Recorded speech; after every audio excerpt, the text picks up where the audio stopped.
Parlons aujourd'hui d'archéologie, d'antiquité, de préhistoire, pour justement de nouvelles et surprenantes découvertes.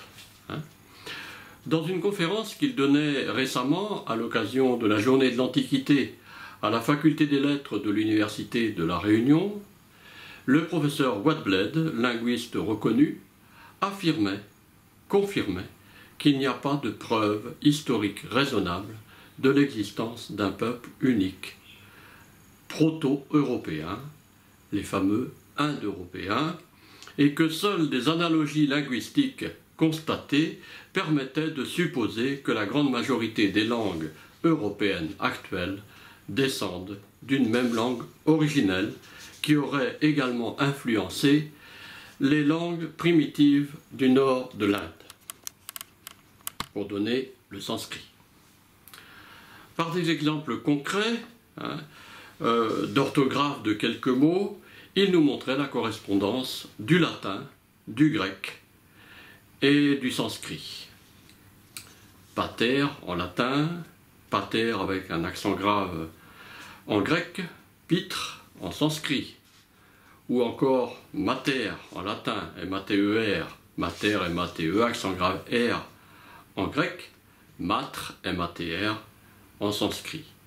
Puis il comparait la mutation consonantique permettant d'exprimer le genre et le pluriel en vieil irlandais, avec le même phénomène en sanskrit.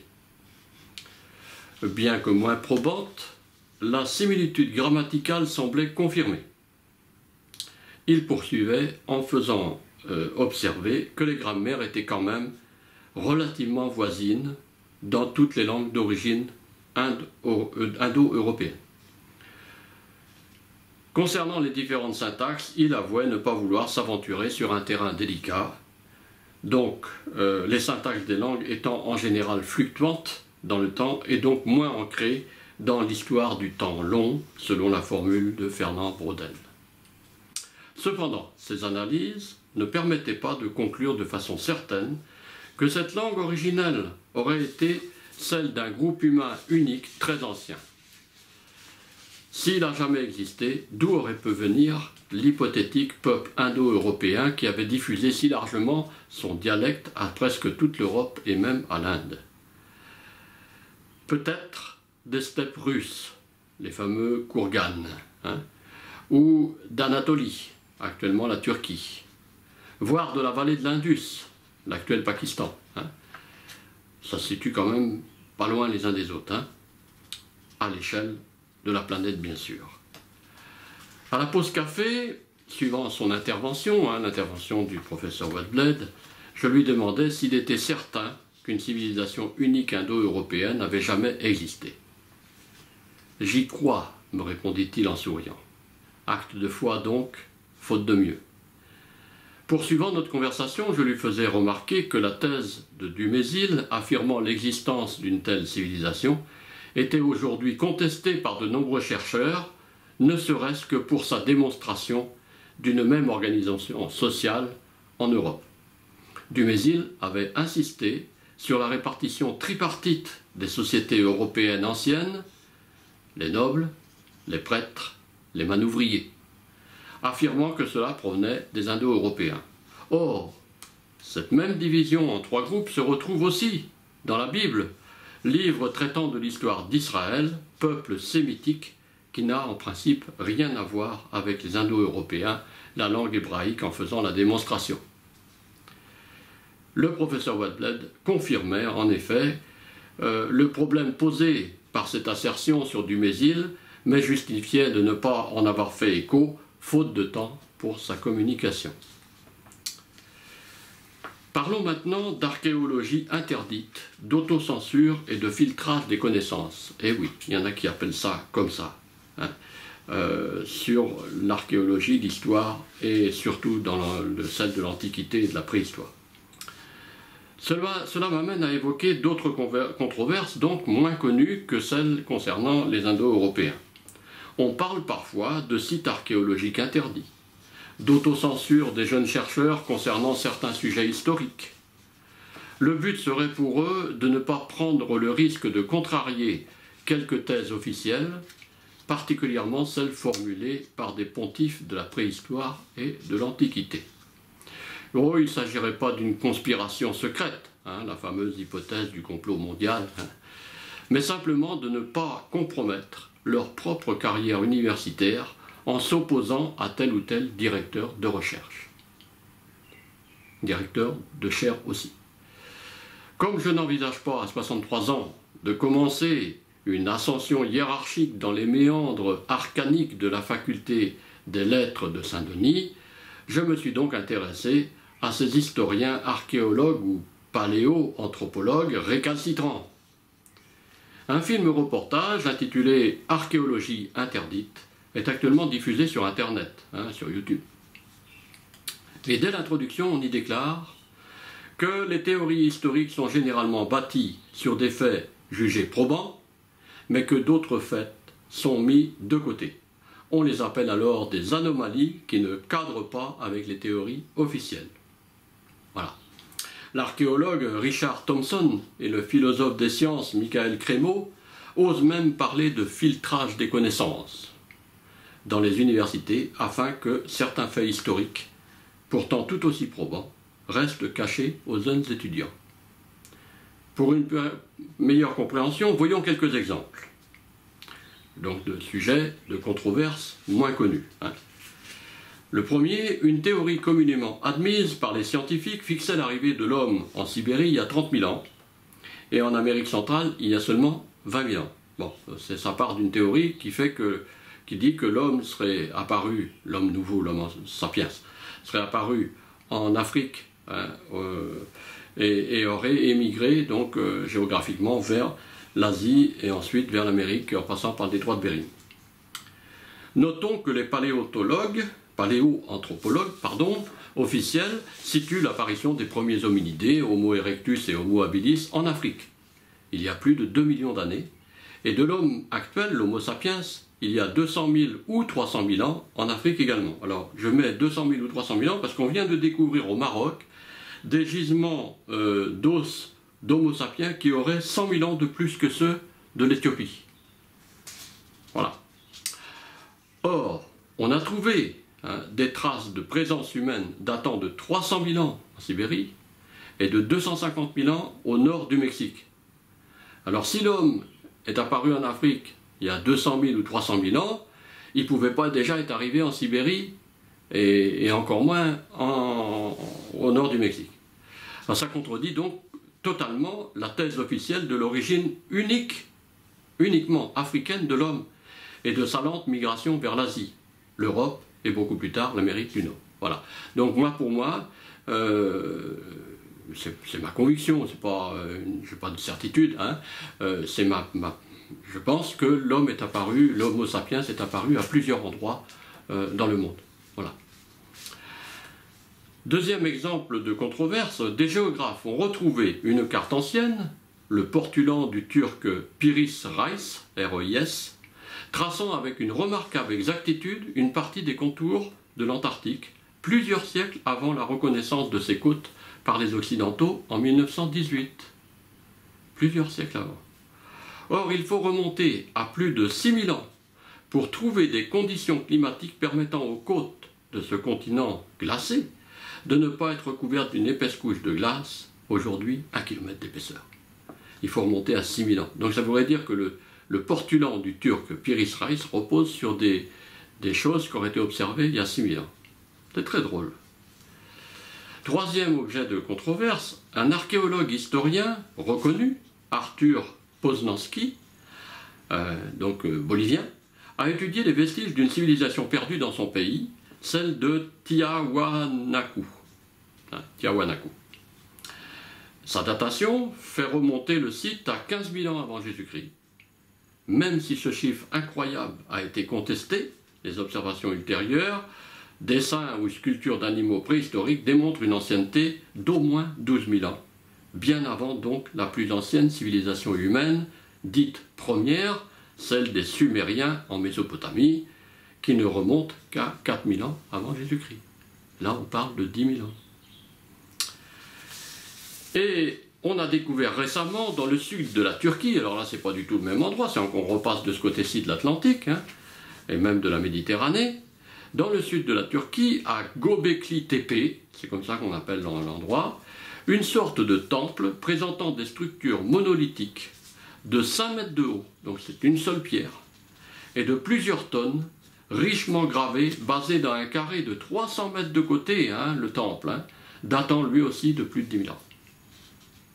Or, 10 000 ans, pour la plupart des paléontologues, c'est l'âge de pierre.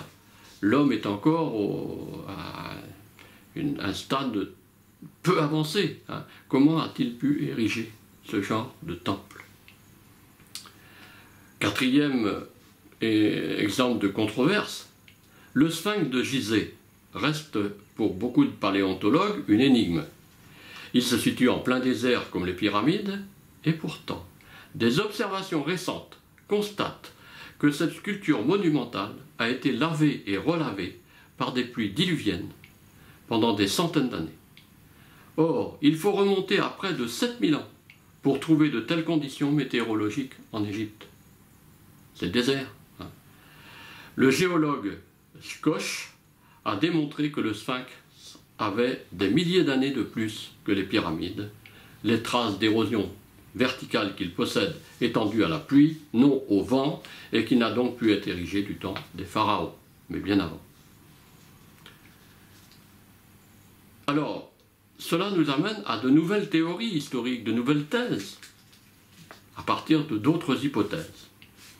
Ces 4 exemples montrent bien que des études plus approfondies peuvent prouver des faits très anciens qui viennent bouleverser les théories dominantes.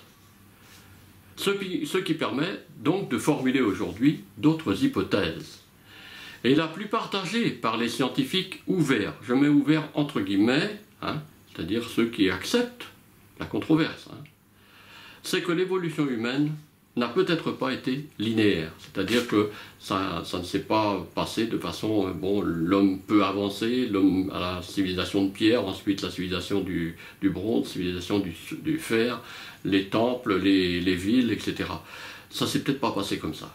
Hein. Donc, dans son livre « L'archéologie interdite hein, », l'écrivain à succès Colin Wilson pense que des civilisations antérieures inconnues, beaucoup plus avancées que celles qui les ont suivies, qu'on prétend connaître, comme les civilisations mégalithiques ou celles des pyramides. On n'en sait pas grand-chose dessus. Hein.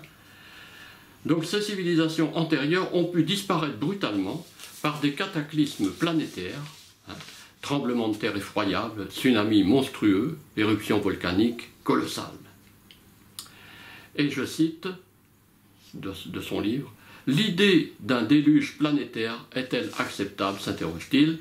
Depuis toujours et particulièrement au XXe siècle, la science a tendance à attacher plus d'importance à ses propres théories qu'aux faits eux-mêmes. » Il faut bien noter ça, cette phrase-là. La science a tendance à attacher plus d'importance à ses propres théories qu'aux faits eux-mêmes.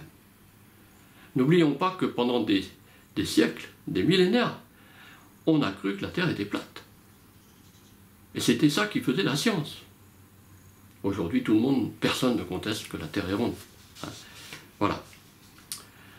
Alors, par exemple, des ossements bien conservés de mammouths géants ont été découverts en Sibérie. Leur disparition en un temps très court, tous ces fossiles ont le même âge paléolithique, hein, ne peut s'expliquer que par un cataclysme climatique brutal. Des pluies diluviennes et durables provoquant l'inondation d'immenses territoires, suivis d'un fort refroidissement et l'ensevelissement de ces mastodontes dans la glace. D'accord ? De même, aucune théorie actuelle ne permet d'expliquer les moyens de construction des pyramides d'Égypte, ou même de celles d'Amérique latine, à une époque où l'homme n'est pas censé connaître la poulie et le palan. Le palan, lui, il n'aurait été inventé qu'au IIe siècle, avant notre ère, hein, par Archimède. En l'occurrence, les peuples en question, les Égyptiens de l'ancienne Égypte, ceux du Mexique ou de l'Amérique du Sud, hein, Donc ces peuples ne disposaient d'aucun matériau suffisamment solide pour soulever ou même faire glisser en montant des pierres de taille de plusieurs centaines de tonnes. Parce qu'il faut les grimper, il faut non seulement les découper, mais il faut les faire monter. Hein. Voilà. L'exacte orientation est-ouest et nord-sud des pyramides, par exemple, leurs arêtes axées sur les étoiles de la constellation d'Orion, ne peuvent se concevoir avec les connaissances supposées de l'époque. Ces peuples anciens semblent donc avoir bénéficié de savoirs ancestraux sans aucune mesure avec les moyens mécaniques dont ils disposaient, notamment quant à la position des astres, le calcul du temps et des périodes définissant aujourd'hui nos saisons. Beaucoup de ces constructions préhistoriques fixent avec précision les équinoxes, période où la longueur du jour est égale à celle de la nuit, et les solstices, jours les plus courts et les plus longs de l'année.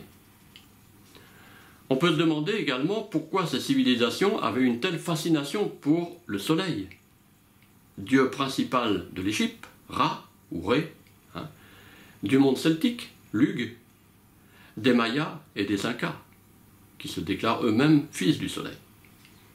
Ou encore, on peut se demander comment les anciens Égyptiens ont réussi à positionner au sol leurs nombreux monuments pour représenter la constellation d'Orion. Alors, c'est la plus visible dans le ciel boréal, mais quand même, il fallait qu'il la localiser et ensuite la reproduire à terre.